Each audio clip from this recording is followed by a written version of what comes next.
Assalamu alaikum, hürmetli cemaat, hürmetli көрермен. Кеше ғана бізде көктем болып тұрған еді. Бір пәсте жел тұрып, боран болып. Кәдімгідей қыстың бораны болып қар жауып тастады. Бізде мынандай жаңалық бар.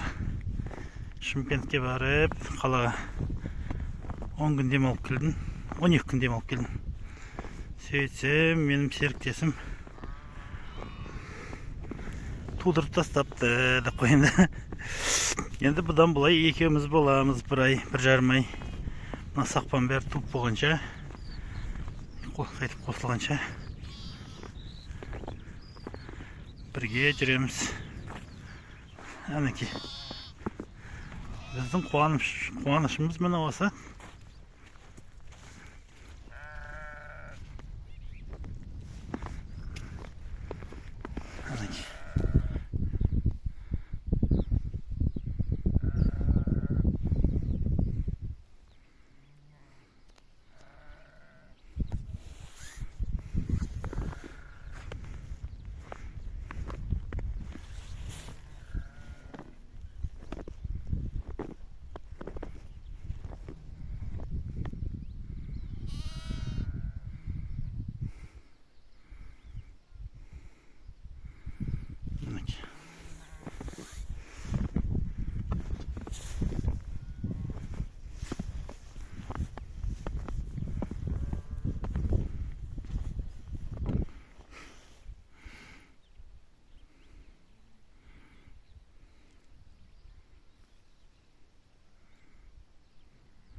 Қазір енді бірін-бірін иісінен таниды ғой бұлар.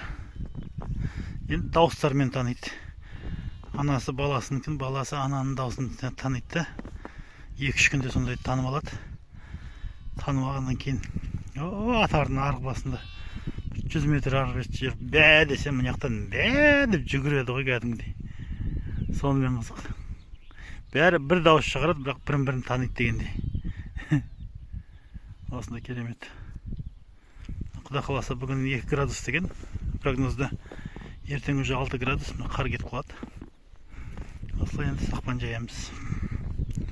Құда қаласа.